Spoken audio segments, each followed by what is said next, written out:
She's like daring the Republicans to repeal it. She's saying, you won't do it. You can't do it. Minority Leader Nancy Pelosi says House Democrats are happy to debate dismantling Obamacare, but repeal is unrealistic. In an interview on NBC's Meet the Press, slated to air Sunday, this is from Saturday, Pelosi says Republicans from Mitt Romney to members of Congress are being the mouthpiece of the health care industry when they talk about reversing the Affordable Care Act. Pelosi says the act puts people in charge of how they receive health care. Now, I'm going to spare you what is she bat? You know what? This is beyond political. This is a talent to unflinching, with a straight face, sell what you absolutely know to be untrue. Like lies. The government is increasing control of the healthcare system while claiming that people are in charge of how they receive healthcare coverage. No, they're not. You are. If people were in control of how they receive healthcare coverage, they'd be free to receive it any way they want or to not receive it at all. The people are not in charge. The government is. And when you say the people, the idea that the people are in charge, well, the person's not in charge. If a person has to buy health care coverage for another person by order of government, then the person who is buying the health care coverage is not in charge. The government is. And the recipient is. When the government taxes person A for the needs of person B, and person A's tax liability is based on the needs of person B, then person A's productivity, wealth, property, and life is subordinate to the needs of person B. That is what they call justice, by the way. They don't like it being called slavery. I pointed out to you my new progressive laws. Slavery isn't slavery if we, the government, order you to provide labor or capital. It isn't. They don't like those words. But that's what it is.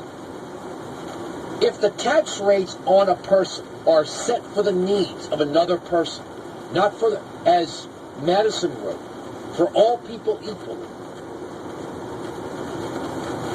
then you have a form of slavery. When you look at the concept, let me see if I can find this real quick. Federalist 14. The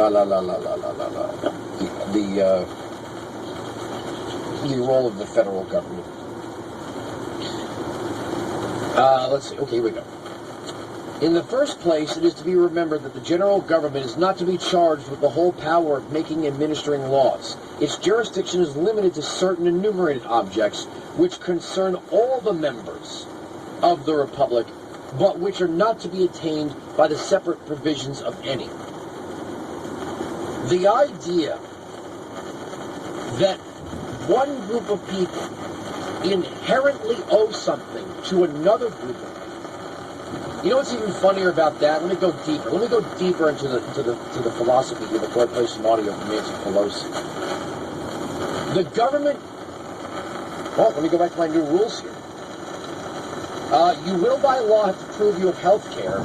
You will not have to prove you're in the country legally. The laws of the land only apply to the citizen. The illegal immigrant has more control, or gets more concessions from government than the citizens who elected him. So all of the constraints, all of the regulations will be laid upon the people who follow the law, who pay for the government, who pay for the healthcare system. Person A, being the payer into the system, will have to face all of the regulations, all of the laws, and be prosecuted if he fails in his duty to uphold his obligations ordered to him by government. Now, if what the government is ordering upon person A is based on the needs of person B, if person B has no constraints on what it is creates the cost that government then passes on to person A, then person B is free and unlimited in his or her life. So if person B can father 10 children, can't stop him. Like that guy in Tennessee's got 30 kids. He's got 30. Government can't stop him from fathering children. Government has no mechanism to stop him from fathering children. Matter of fact, government doesn't even throw him in jail for fathering children he can't afford. Government just funds his children. So he is free. She is free. The person B's of the world are free. Person A will always be under the thumb of the behavior of person B. I flip back and forth admittedly between person A and person B. Sometimes I say person A is entitled to something and person B must provide it. Person A owes something, person B receives it. It's just for the example. There's no official category. But if person A must pay for government, and government is activist on behalf of person B, person B is free to do whatever he or she wants. Person B can create as many children as they like, put them in the public school system, put them on public health care, raise them with no real morals, values, work ethic, and then they just exist and reside. And for that they have needs. And whatever their needs are become the responsibilities of government. Government places its responsibilities on whoever labors to pay for government. So whoever's working and really in essence is the loser here.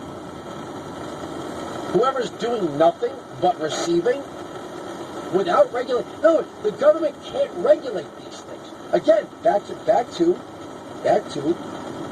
the new rules, the new laws. We will regulate